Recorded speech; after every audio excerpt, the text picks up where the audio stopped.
বঙ্গবন্ধু শেখ মুজিবুর রহমানকে দেখার সৌভাগ্য আমাদের হয়নি, কিন্তু বেহেশত হতে তিনি নিশ্চয়ই দেখছেন তার সুযোগ্য কন্যার কর্মকাণ্ড। আসসালামু আলাইকুম।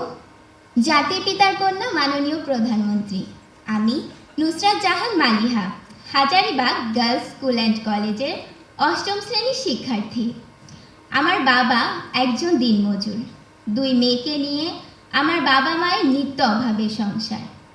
আমার নিরক্ষর বাবার কাছে আমি রাজকন্যা। আমার মতো মালিহাদের পিতা যখন বলেন, তোর আর স্কুলে যাওয়ার দরকার নেই, কাল থেকে তোর মায়ের সাথে কাজে যাবি, তখন মনে হয় এটাই যেন আমাদের চিরকালের নিয়তি। কিন্তু মাননীয় প্রধানমন্ত্রী, সেই দুর্ভাগ্যের নিয়তির শিকার আমাকে হতে হয়নি। আপনার শিক্ষা সহায়তার জাদুর পরশে আমার মতো লাখো মালিহা আজ স্কুল, কলেজ, মাদ্রাসায় পড়ে উচ্চ শিক্ষার স্বপ্ন দেখছে। এটা শুধু আপনার জন্যই, তাই আপনার প্রতি আমাদের সীমাহীন কৃতজ্ঞতা।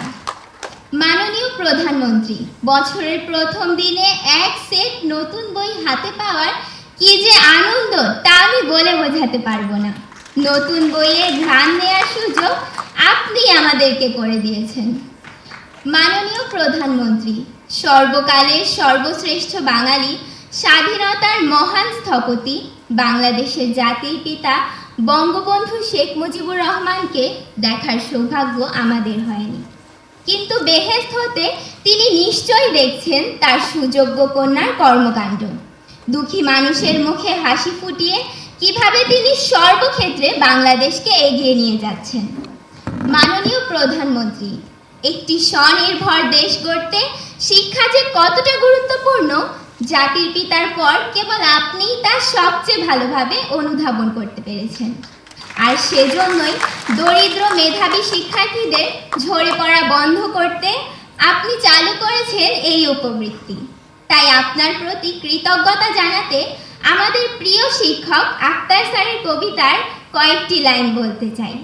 শিক্ষা সবার অধিকার, মানুষ হবার মন্ত্রণা, এই দেশেতে সবচেয়ে ভালো বুঝেছেন শেখ হাসিনা। আপনি না বাড়ালে হাত, হারিয়ে যেতাম কোন অতলে, দুঃখের সাগর পাড়ি দিতে ভেসেই যেতাম বানের জলে। মাননীয় প্রধানমন্ত্রী, আপনি আমাদেরকে বানের জলে ভেসে যেতে দেননি, শক্ত হয়ে দাঁড়ানোর সুযোগ করে দিয়েছেন।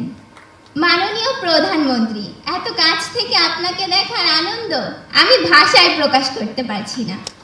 আপনার গভীর দেশপ্রেম আমাদের ক্ষুদ্র হৃদয়কেও আন্দোলিত করে। আপনাকে দেওয়ার মতো এই ক্ষুদ্র আমাদের কিছু নেই। আমরা 2 হাত তুলে মহান আল্লাহর কাছে আপনার সুস্বাস্থ্য ও দীর্ঘ জীবন কামনা করছি। আপনার স্নেহের ছোঁয়ায়, মায়ের মমতায় আমরা যাতে স্মার্ট বাংলাদেশের স্মার্ট নাগরিকে পরিণত হতে পারি, ভবিষ্যতে দেশের জন্য কিছু করতে পারি, আপনার কাছে সেই দোয়া প্রার্থনা করি। ধন্যবাদ মাননীয় প্রধানমন্ত্রী, ধন্যবাদ উপস্থিত সকলকে। জয় বাংলা, জয় বঙ্গবন্ধু, বাংলাদেশ চিরজীবী হোক। আসসালামু আলাইকুম। ধন্যবাদ সবাইকে। ধন্যবাদ নুসরাত জাহান মালিহা। বঙ্গবন্ধু সৃজনশীল মেধা অন্বেষণ 2024 সেরা মেধাবী